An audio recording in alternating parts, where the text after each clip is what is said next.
Non, conseil Ezali d'abord à Banana Kobongo, on a ça qui est que le frère Denis a sa obligation d'engager qui pour dénoncer Bande Komosusu. À Bongo la motema et bien son à la ban.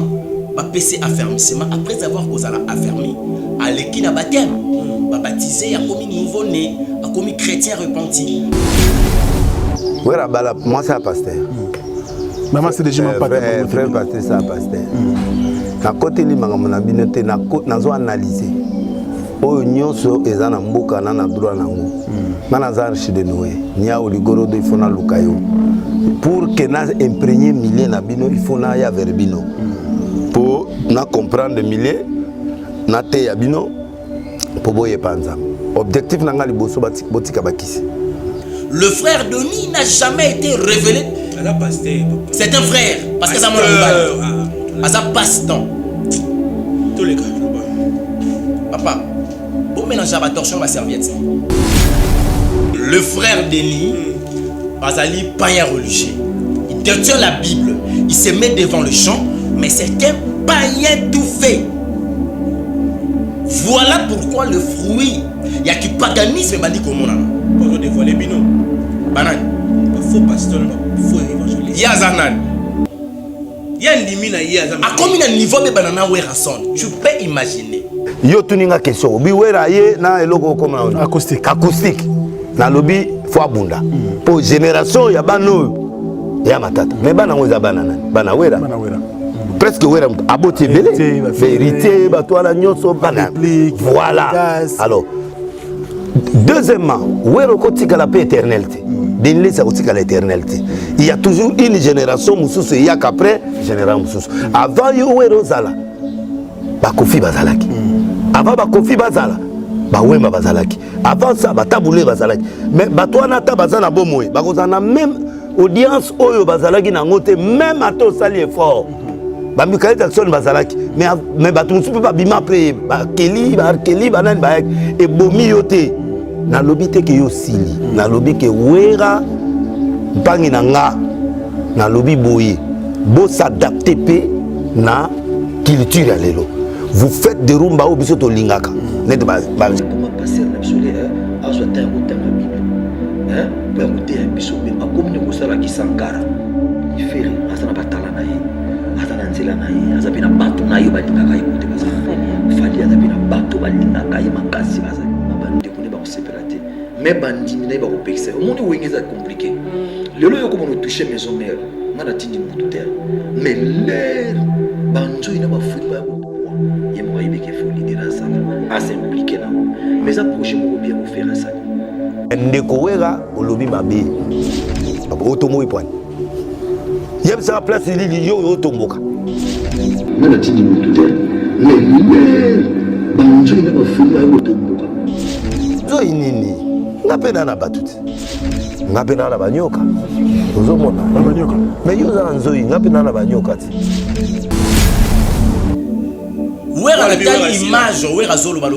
Je regrette. Le temps par lequel l'oiseau le kissa, il a fallu attendre la Bible pour permettre à Dieu de bon voir. Comprendre des mots comme ça, mais ce qui est au milieu de la il y a prédication, il y a la Bible, ça la molère. Oui, on a priaka. J'ai tout le temps de prier. N'attends la Bible makasi professionnel, on a un grand pro. Yoni sukozo imilinga. Mais avec tout le respect que je dois au frère Patrice. Pour l'oyo que tu attends possiblement la lui qui m'a au commis pas musicien. Maintenant c'est pour ça Sankara je sais pas. On va toucher. Yo ko comparer ngate ke na komi. Na komi Sankara. Sankara vraiment. Wera. Okolo mananga na komi Sankara. Okolo mananga na komi Sankara. Vous pensez bon le bien OK. Yo pour na wera. Donc on tenter. Dans les réseaux sociaux. Quand même na te ke ezaye vidéo e koti tant on attend les vidéos na moni ndeko a s'adresser na landana na bi bon tala muto ndenge azoluka fingisa Yesu c'est un prophète a fingisa siko ba prochette wera sone yo kaka bien wampangi bon ils ont orié ba frottement salemi mais c'est le fait dans problème té wa ndolanga et puis nous allons na linga bino Bon, accepter ma critique, ça c'est très bien. L'homme se blessé, ce n'est que normal. Voilà.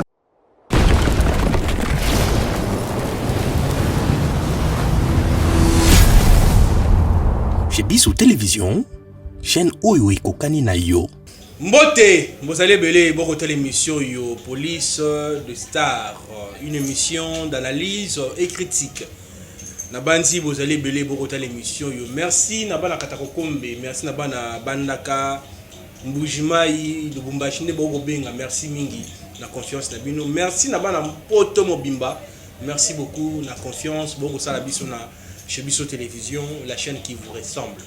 Mandeko balandi lelo yo na ya mabongo mutu na nzambe évangéliste longa oyo bosenga ki mwa mingi tokolobela nini tokolobela mai ekoleka na ba réseaux sociaux tokolobela conflit ya Werason na pasteur Denis Lesi tokolobela pe mai matali émission moko ileka pe na Bissou Télévision mutu na nzambe évangéliste longa lobi ete esengeli a répondre mutu na nzambe pasteur Ezekiel na ndenge alobaki ben sanité mais yé quand même expliquer bato eloko nyonso na kombo na parce que la prophète na monité place mabe mais évangéliste longa lobi akoya ko mekampe ko loba sur makamango to ko lobela mayima ko leka na mboka o binos boyebi ba pasteur ko kangsana ko fingana à travers cette émission mesdames messieurs benga voisin benga voisine parce que émission eza goût ya ko saranati au sombi be mwangu bo tche pembe ni potango ko ta l'émission ko tafuna.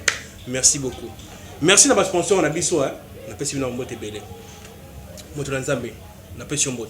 Mbote de Ronanga Chic Mukati. Sangoni. Nangolo Nzambe ça va. Nzamba zobomba biso ki mezali. Oko yo Canada. TV ko leka susute. TV baleka ngo te ka pona oleka. Eza lokole bale bakati sango pona sango mona mboka te. Wana masese. Te ezali message parce que Christ de Fabanda ko lobana masese kaka pa oya yeba yokaye te ba comprendre. Et c'est un moment où Jésus-Christ prêchait la foule mais il enseignait ses disciples. Et c'est un moment d'enseignement pour oya nzambe soki koloza koloba à travers basali naye brebia ba ke o mungonga mukolo na ngai. Voilà pourquoi moni deux fois tozala na télévision deux fois tozala raté. Pour na oya na télévision faut ya na message. So ezaka pour na ngamo ko ya koloba na makambo belé ya koloba. Mais loko na dépendaka na ngamo côté makambo na memaka. En qualité d'un évangéliste de l'Éternel, j'amène que la parole venant de la part de Dieu pour donner à ces parce qu'avec ses enfants, à travers Bisso, homme de Dieu, on zamba là pour messager comme de façon que les bottes en Zambé et banako en bénéficier. Merci Moto Nzambe. Moto Nazali Boye.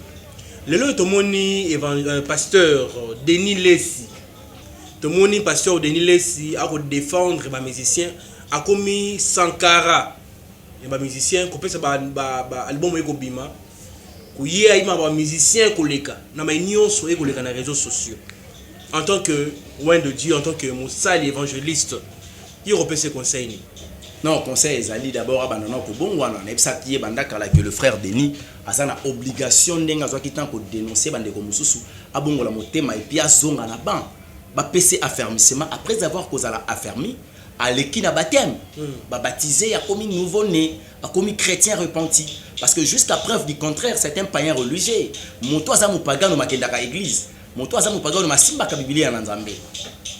Parce qu'il y a des gens, surtout Fungolina yo, 1 Samuel, chapitre 3. La Bible Zolo Baladiso, la première verset jusqu'au deuxième. Nazo tang et puis na sauté dans le 7e verset pour nous expliquer en clair. Par votre permission, on attend une commune Jésus Christ. Le jeune Samuel était au service de l'Éternel devant Élie.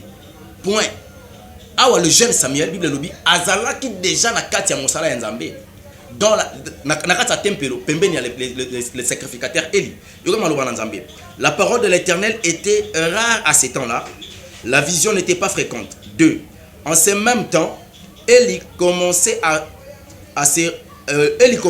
voir le yeux troublé et ne pouvait plus voir. Était couché à sa place. N'a sauté, n'a 7. Samuel ne connaissait pas encore Dieu et la parole de l'Éternel n'était pas encore révélée à Samuel. Parole du Seigneur. Samuel n'a versé dans le chapitre 1er. Pardon, 1 Samuel chapitre 1er, 1 Samuel chapitre 3, premier verset. Samuel était au service de l'Éternel devant Élie, dans le temple. Mais dans le 7e verset, Samuel ne connaissait pas encore Dieu. Il y a des gens pareils. Il est déjà au service de l'Éternel, mais il ne connaissait pas encore Dieu.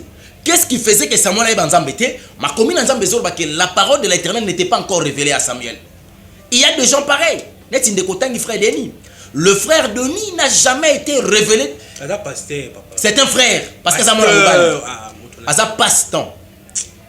Tous les cas, Papa, bon mélange à la torsion ma serviette. Voilà, yo moko lobi ka osala soni ya nani. Ya kombo Yesu. Est-ce que Christ a kolinga oya ya sambo bongo?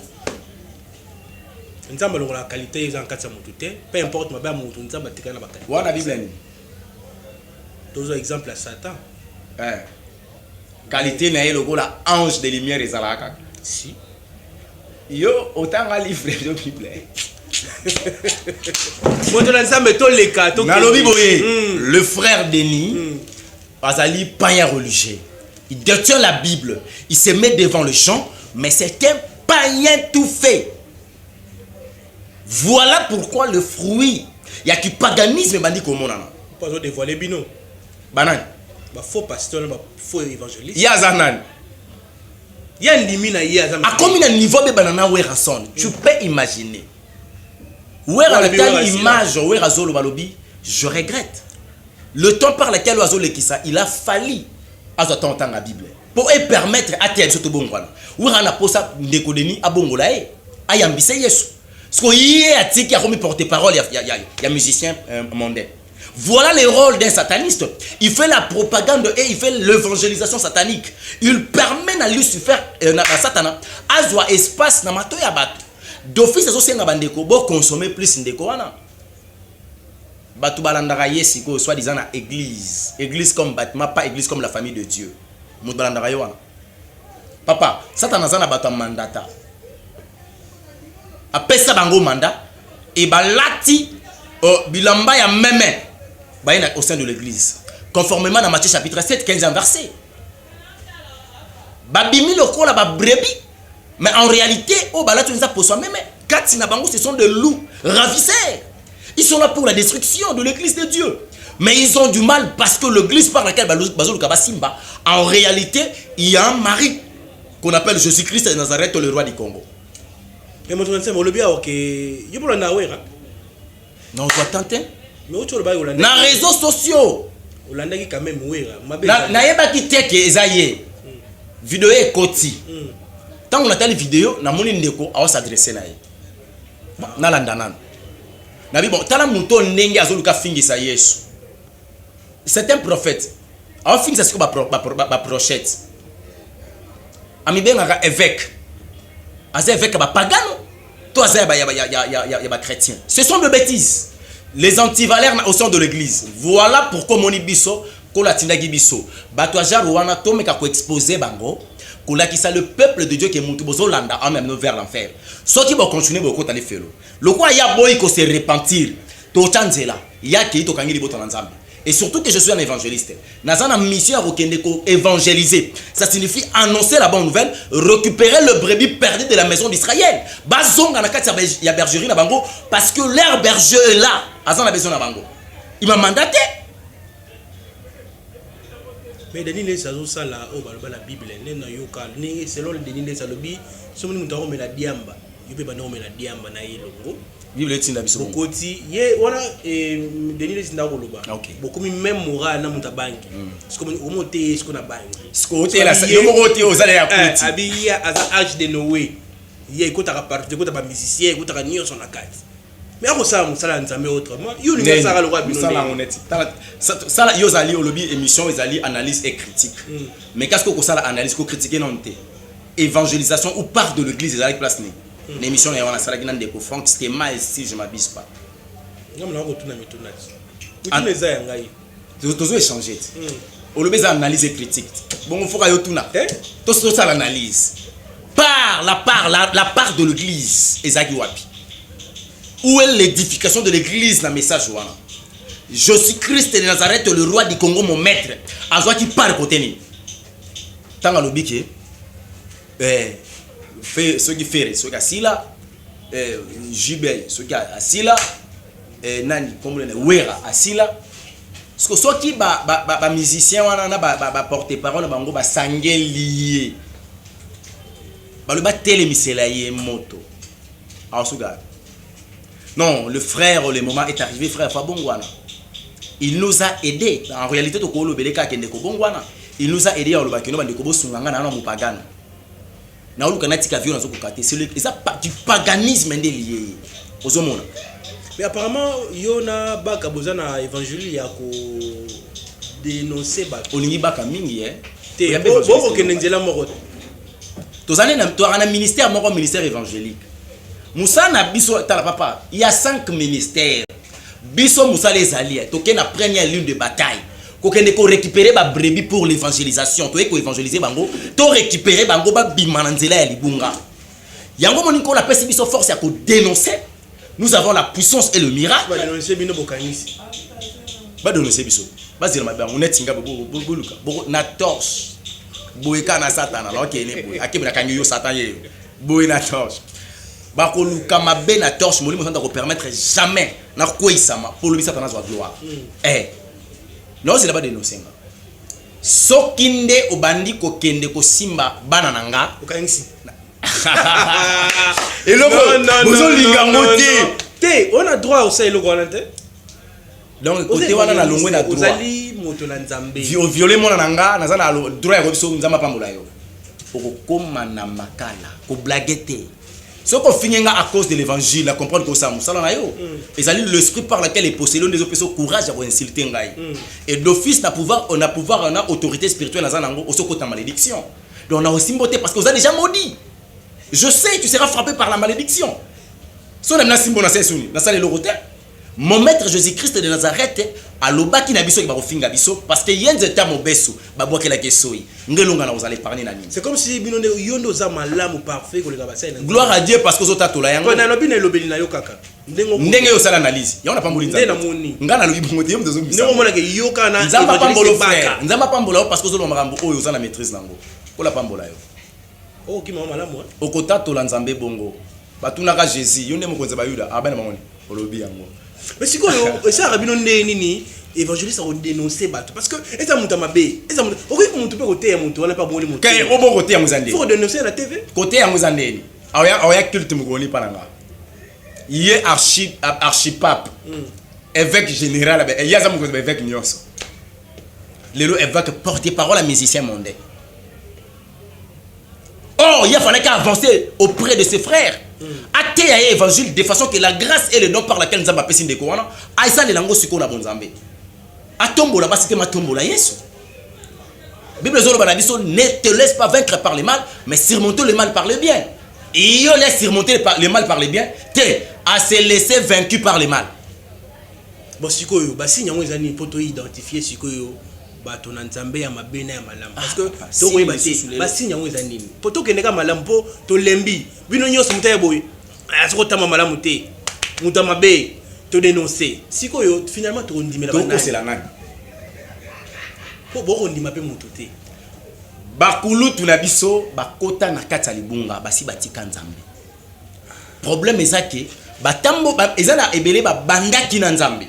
Papa na lobaki loko bakoka déserté ko banana nzambe zaka problème te ndeko nanga bana banana nzambe batika nzambe mi bale kaka oyo yebika ba kombo na bango nezo kima kulutu nanga 8e ri abandaka na nzambe tanga za na 7e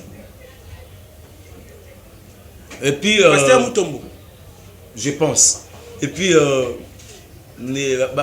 ba kulutu nanga ya bandal oh comme retour à la parole nationale. Retour à la parole. Nani provincial. L'homme de l'édifiant. Le pasteur Mukuna. Mukuna. Mukuna. Parce que évêque Mukuna, on a yemi yewana. Il est librifiant. Oh, et bien on a réseaux sociaux. Librifiant. Ok. Donc bateau batika kinzambe. Et ça bateau banda kinzambe. Bateya évangile. Babota ki même bana nanzela évangile. Balakisa ki batonzela. Mais tangu balandi maman. Ça signifie un démon qui gère l'argent. Bah comme il colanda maman. Or Bible Zolo Banabiso, cherchez premièrement le royaume des cieux et le reste vous sera donné. Mbongo yolandanga. Ngana olanda mbongo te. Bango balandi mbongo, les loto sa wapi. Ils ont eu à faire du n'importe quoi. Bible Zolo Banabiso na Éphésiens. Ephésiens chapitre 6, ne prenez pas part aux œuvres infructueuses de ténèbres, mais plutôt condamnez-les. Ce qui Bible le bien en secret. Ce sont des choses honteuses. Mais papa, ezane loko na vie muto akogéré sur le mal. Mais kolo bien kolo akoboma bango. Ce que yo ngo bisa pour mkolo. Mais basi ba bimi déjà to ngam na bimisa bango. Tangu frère de neke kolobela mambo ya fali kuna ngam na bimisa ngam na ndo lobele. Na tindaki. Awuti bana ndaku na ye sans Bible. Apesi aucun verset biblique pour l'édification de l'église. Il a gagné le minute la télévision pour acclamer et glorifier une personne. Et puis cette personne a un poste à salut. Non, nous avons habité. Keba, bien sportif, hein. Papa Denis Les. Ah, c'est. Ah, yo golbané boy, ah sportif. Après. Après. Ah sportif. Après. Habillé ma kofi ndé. Bon, ma beta ça kangoye moko na mukili. Pour tu musuma boko na ba kofi na ba tika na chambre. Batambola après na ngote. Habillé ko ba vérité. Et bon on a na boy vérité na. Et ça vérité mambalobi par rapport à domaine ya vie na bango na mukili na domaine na bango. Ba vérité zo ba net biso to net ngana yeba kangote. Tant zo apprendre na na domaine na biso ko to na musique tana mutaleki ba tunyo yeyo. Ah, non net ngana sala ngo problème té. Et loko na senga ki alungola chapeau wana ya kubimbenga musala nzambe. Parce que éternel Dieu c'est pas n'importe qui. Pema to pema. Papa, au monde ngazana et mukola ko ya yebite so ko la wapi. Azana dernier jour ezana kata calendrier ya yebite. O le sa dernier journée sur la terre. Jour angwa yebi angote. Soki ka mukolo wane koki elamba ola ta yebi angote. Soki écouter ma bêtise o. Les tourments zelaye. Les tourments zelaye. Donc je demanderai à notre frère, il y a qu'à se repentir. Ndegonanga. Ézéchiel chapitre 3, verset 20. Beaucoup dans l'Arabie trop, surtout dans verset biblique et ça là bien. Ah, bref. Ah, tant qu'on a regardé le verset biblique pour le binanga au comme le roi ndegono baka kulutu no baka avaler les rouleaux, posons les fondements. Bolinga pe bongoté.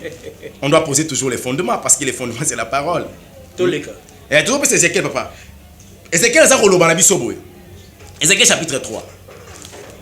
Yo kama mu Bible zoloba. Ndeko.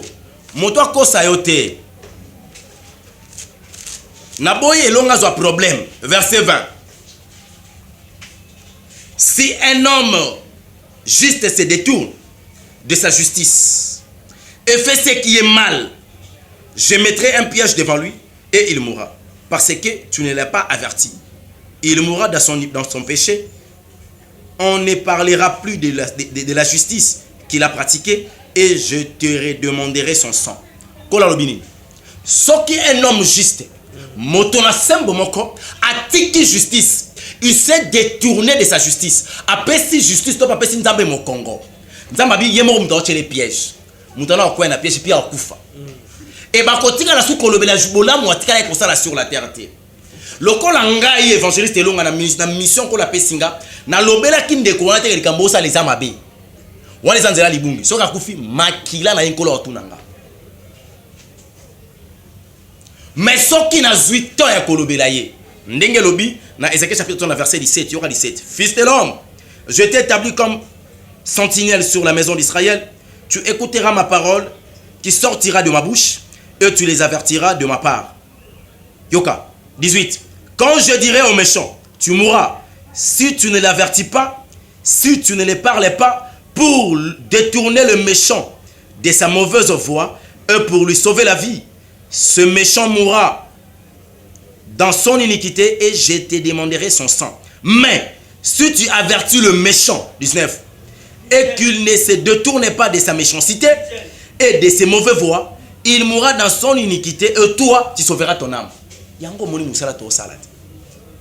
Nana posana sauver âme nanga. Ndeko soka boy ko bongo la mutema akokufa akeli felo makila na ina mutu na ye. Bango baza ba prochette, biso za évangéliste. Na kata ministère évangélique, nous avons l'obligation de zélo qui les a mabé. Et surtout que à temps on a combo ya roi ya Congo, Jésus-Christ de Nazareth, mon maître. Papa n'a pas ce espace. Nathan Otozolo, ba yoki bakangi papa. Oh, papa za na justice. Boye bita kabali solo. Papa wa Roma bakangi. À cause de pédophilie, mais balinga bimate. Avocat principal de Donald Trump la ministre loko. il y aura la suite ya bato ba okangama. Na otine de lo vidéo. Wana ko tuka église catholique. Na tuka mo na otine de lo vidéo. Église Na otine de lo vidéo. Sianta mboko yo église catholique. Église oyo bato sunga bana batango félé. Charité nani? Mosali pando tobe bana. Parce que église catholique ba batangi singai na 500 dollars. Pardon. Parana nga soda. Bongisa non côté. Parana nga soda. 80 000 ya salaire. 500 dollars à Minerva toza 8. Olobi mabe papa. Retirez non maloba. Église catholique. O etangisa bana oyo na mboko oyo. Na Minerva la chair.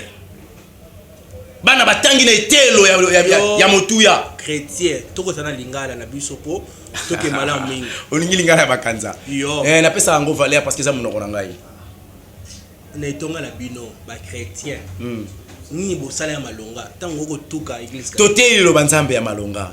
Le plus grand problème est quand na biso na etelo topé na nzela ya maloba na nzambe et pour si malamu moto akende ko pesa malakisi topé mateya et pa ya baba na nzambe o babunga nzela bengi bapagano balongwa na libungi balongwa na molili baya na pole o ezali Yesu Kristo Masia prouver na nzambe ke mayo lo beza solo tango lo ba pédophilie côté na église catholique nini eko la tena lobi te ke koti bakangi e pona likambo wana mais sikoyo nini yango eko la ke effectivement mama ko beza solo ya on a mis dans vidéo bandeko balandi boyoki mosai na nzambe video to ko balancer awate to bomba ngona mikolo ya to like sabino mais to zonga na mama na likambo to ko basikawa ya basai na nzambe o ba ko finga kombo nzambe sali ya mosala nzambe ko fingisa kombo ya nzambe te bato ba mibenga ka basala nzambe ba ko fingisa kombo ya nzambe ba mibenga ka basala nzambe bato lingo beta masona bangwa bon na bana ko citer ba kombo yo ko ndima bango nyo ata ko to tangi soka usiso tanga bango donc mosala malonga na moko ezaka obeyo na mwana mboke olobi yango ebongo passé Moïse Mbiye o lelo to tumoni ba photo na ko leka na documentaire tuna ya Alex na documentaire na salle yo tamusa ki komona ninga mabe yango ba ko like sabatu ke ngana yeto welani ngana yeto welini abimi molongi ko pesa moto wana gas te to sito chaki maloba likola vina ikas azochite aoyo kanate azana sa malédiction ya pouvoir ya liloba et na pouvoir spirituel ko la pesa biso c'est sa disparition comme sona wani ko lobeleza lokana ozongise azonga te abimisa ka album na baki beta te tout ce qu'il fera et ko simba te par le nom puissant de Jésus-Christ le roi du Congo à moi que nzamba benganga te maloba ya likola ndeko wana jusqu'à ce qu'on se repentir à kondima Yesu Christ comme Seigneur et Sauveur na vie na ye maloba na olongo parce que azuite ko dénigrer Yesu Christ na kati mboka o papa munu ba mpate l'église et tonga munene lokola église ye ba mpate wala nyo sabona na évangélisation yem de sa évangélisation bon sika to ba ite ba balambeli biloko ti ba bebeli ba tielie ba yele na maboko ba sukole maboko balati ba vete pour lier la salité ah papa azibilo rando zongo abebisa bilamba yo ebi combien de personnes o lelo ba bungi nzela na mboka o à cause ba ndeko wana presse papa bozo propager la bonne nouvelle et puis bozo na capacité de propager la mauvaise nouvelle Satan a prêché ti lelo alors toi tika distraction bato bobo nga basala nzambe wana bilimo bobo nga basala soni ya nzambe mais bobo nga basala nzambe comment papa na ngai Matthieu chapitre 7 verset 15 tous les cas kabali solo mwana mboka toko ka opo bato inalinga ke mission tango ekoleka oko pesa ba verset biblique o sama lamu te ya bana nzambe bayoka liloba ya nzambe merci mingi na ba sponsor na biso boko mona ba sponsor bako défila ebele na pesi bino mbote belé na banzi boko ya ebele mais tozaka na besoin ya 4 sponsors kaka jusque là toi na misato yoka 16e verset tous les cas na tanga 16 na 17 et puis na oswaka 19 mbamo na clôturer na tangi na kombo na Yesu Kristo vous les connaîtrez à leurs fruits bobe ngwa mbuma na bango na sauté na 17 tout bon arbre porte des bons fruits mais les mauvais arbres portent des mauvais fruits na sauté na 19 tout arbre qui ne porte pas de bons fruits est coupé et jeté au feu.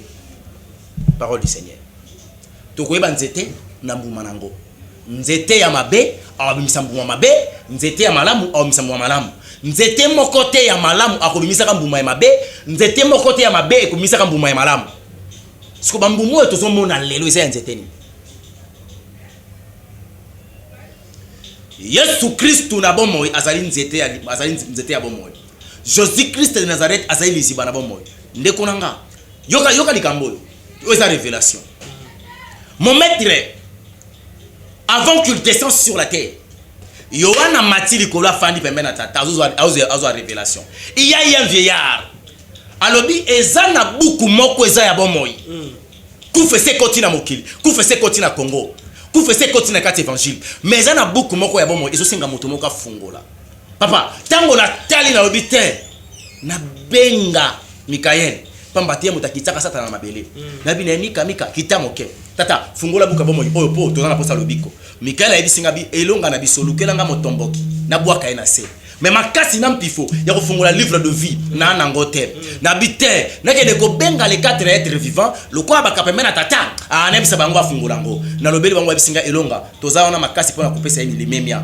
ko gumba melaye mais ko fungola livre de vie to ko katem na bi le 24 verbo ya moko na meko ko fungola te babisinga elonga ya solo tozaba mpaka tozo bwaka mitole mais ko bwaka motole to ko kokana biso ko sala mais ko fungola livre bon moto ko katem et pesinga ipasi ndeko nanga na bite na kimambango na benga Adamu po Adam aki moto ya mbonkola sana kina mabele ne lilingi na ye tango na kitina bi Adamu pado yakande ko nkolo asali yo ne lilingi na yo ndeko seko ape na mwa mpifo wana makasi ya okende ko fungola livre de vie Adam yebisinga elonga naza capable ya ko multiplier la terre mais je suis incapable ya ko fungola livre de vie na bitene ke ko zwa Noah na ke ko benga Noé na bi Noé yo moto ozingolu ya ko yeba ko tonga penza bwato pote ba imboka babika tata mega ko sunga biso fungola livre de vie Noé yebisinga elonga naza capable ya convertir le monde sur de lige naza capable ko tonga masuwa ya monde ko kota mokili mobimba mais naza incapable ya ko fungola livre de vie et pesinga ipasi na bi te na kimambango na benga Abalayama pamba te Abraham nde tata ya kondima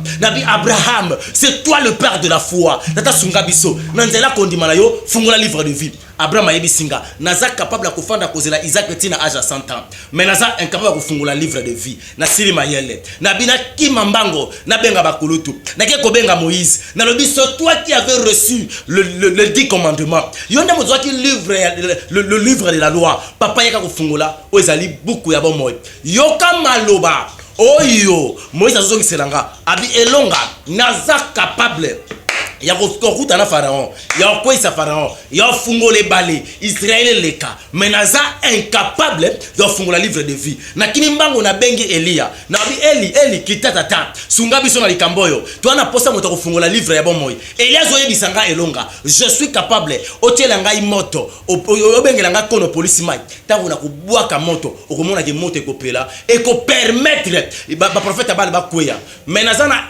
incapacité ya koyeba ko telemela ko via ko kende ko fungola livre ya bomoy na biteli kambo ko miko kenda mabe na kimambango na benga moto ba ko benga Élisée na bi Élisée papa to luka moto afungula livre de vie Élisée bisinga elonga naza capable ya ko sala 2 fois Élie mais naza incapable ko fungula livre de vie na kimimbango na ke ko benga Pierre na bi yoma pesa ko clair royaume de ciel o ko fungwa na se ko fungwa malikolo Pierre bisinga elonga naza capable ya côté ba circoncis mais naza incapable ko fungula livre de vie na lobi tena ke ko luka Thomas Paulo moto abenga ki apôtre majeur na ba apôtre Paul papa yo te aki ba circoncis sunga biso na likamboyo tozo luka moto afungula livre de vie Paul yebisinga elonga je suis capable ya ko kende tina Rome na kende côté ya Lobanzambi mais naza incapable ya ko fungula livre de vie maile singa bi mokile komi na suka mboka na Kongo ba tozo kufa kaka na mona ko komoka bisinga elonga yaka tala na droite na boîte mise sur la droite je vis un fils de l'homme, le rejeton de David, le lion de la tribu de Juda.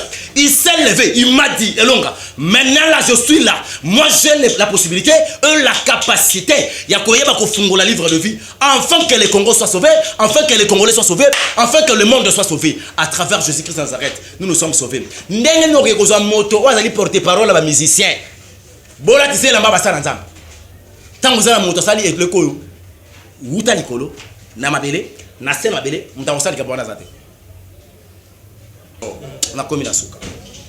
mesdames, messieurs, on arrive à la fin de cette émission.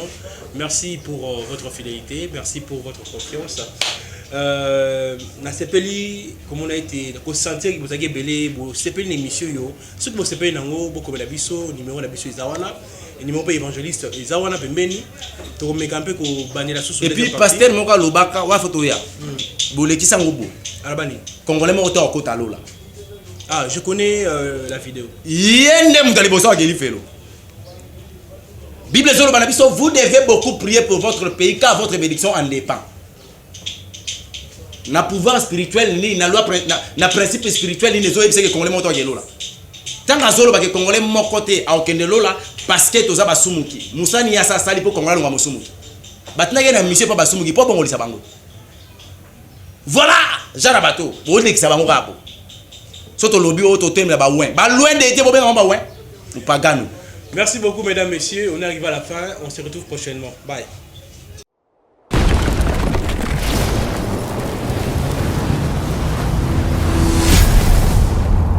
Chez Bissou Télévision, chaîne Oyo Ekokani na yo.